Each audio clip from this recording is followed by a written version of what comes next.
आगे बढ़ते हुए हम ये देखेंगे कि जॉब चुनते वक्त मेरे लिए सबसे ज़्यादा क्या मायने रखता है।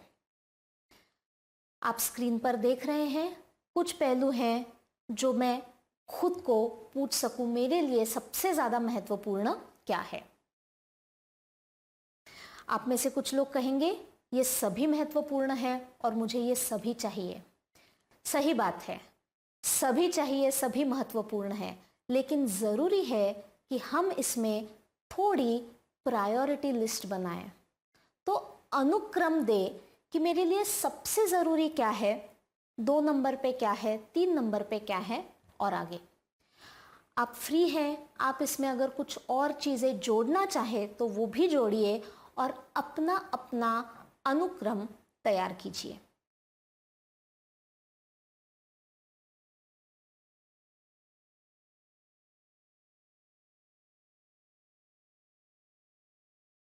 अगर सबका क्रम तैयार हो तो आप में से कुछ लोग पूरे वर्ग के साथ ये शेयर कर सकते हैं कि आपका अपना अनुक्रम क्या है। जैसे ये डिस्कशन हुआ आपको ध्यान में आया होगा कि हर एक का अनुक्रम अलग अलग है। अच्छी बात यह होती है कि इस प्रश्न में कोई भी उत्तर सही या गलत नहीं होता है। ये पूरी तरह डिपेंड करता है मेरे निजी मूल्य क्या है, मेरा झुकाव किस तरफ है और मैं अपने लिए अपने फ्यूचर में क्या चाहती हूँ।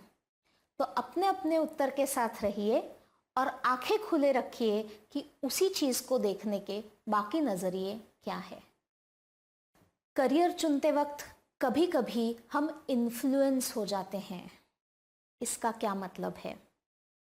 हम देखते हैं कुछ प्रोफेशंस, कुछ करियर ऐसे होते हैं जिनमें फेम होता है, वो व्यक्ति फेमस होती है और काफ़ी बार बचपन से लेकर हम उसकी तरफ आकर्षित होते हैं। कितने लोग हैं हम में से जिनको लगा था कि मैं बड़ा होकर एक्टर या एक्ट्रेस बनना चाहती हूँ? बचपन में लगा होगा या शायद आज भी आपको ये लगता हो कि मुझे एक्टिंग में करियर करनी है।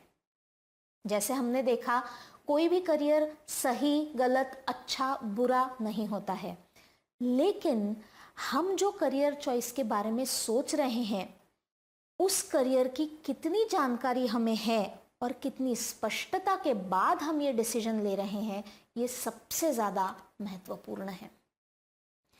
कुछ चीज़ों में फेम होता है, कुछ करियर्स में बहुत पैसा होता है, कुछ करियर्स ऐसे होते हैं कि जिसमें पैसा है, हमारा झुकाव है, लेकिन फेम नहीं है।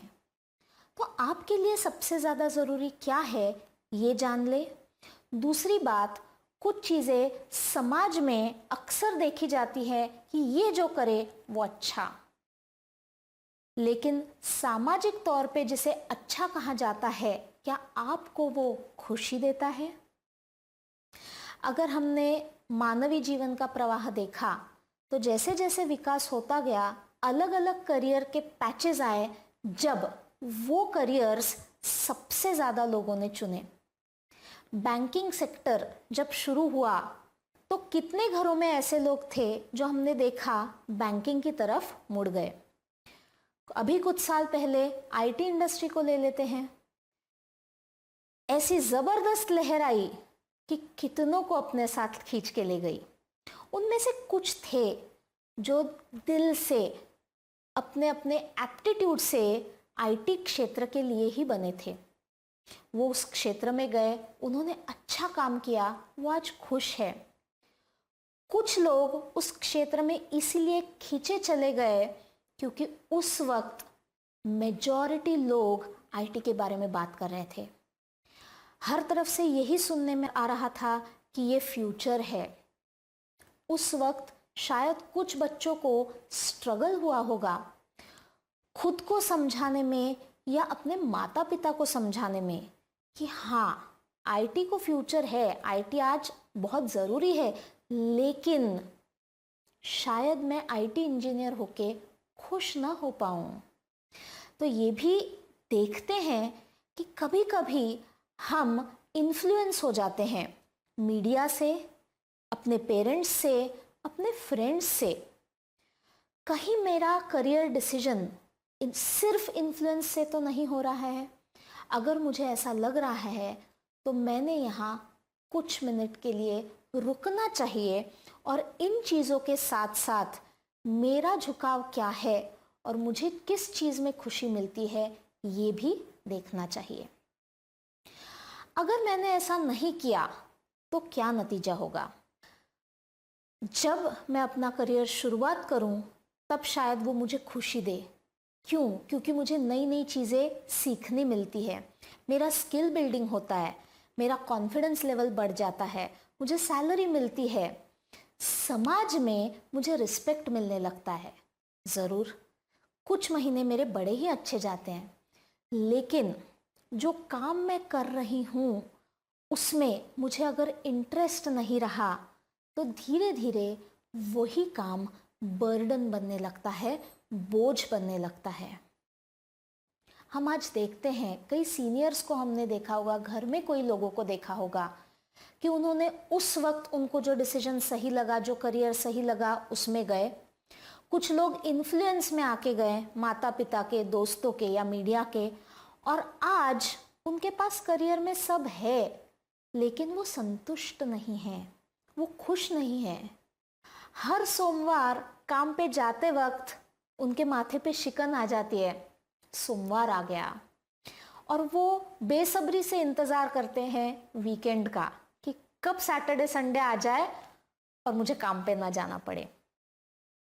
सफलता से अगर हम इसे कोरिलेट करें तो आप जान जाएंगे कि ये बंदा काम कर रहा है, बाकी सारी चीज़ें अच्छी है, लेकिन शायद खुद को सफल नहीं कह पा रहा है क्योंकि करते हुए काम में वो खुश नहीं है। दूसरी तरफ हमने ये भी देखा है कि जो काम करने में मुझे खुशी मिलती है उसमें मेरे दिन के 8 घंटे की जगह 12 घंटे भी लग जाए, मुझे उसकी तकलीफ कम होती है। मेरे मन में, शरीर में उस चीज़ का स्ट्रेस कम निर्माण होता है।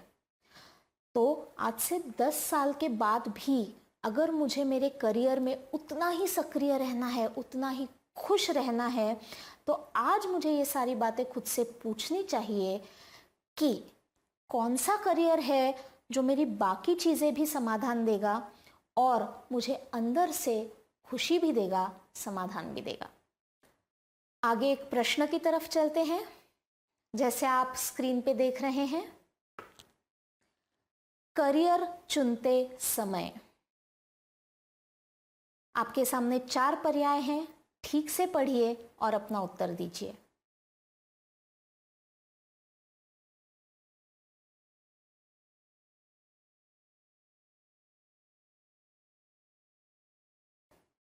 आप सबके उत्तर और उसके नतीजे हमारे सामने हैं।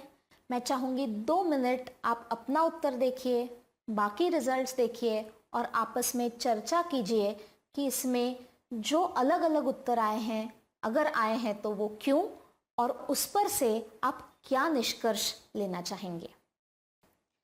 अगले प्रश्न की तरफ चलते हैं। सफलता की परिभाषा। अब तक आपको शायद इसमें और भी स्पष्टता आ गई हो कि अपनी सफलता की परिभाषा के करीब आप कैसे जा सकते हैं।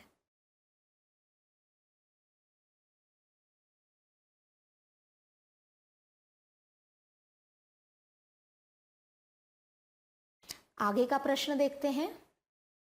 एक बार मैंने सफलता की परिभाषा समझ ली,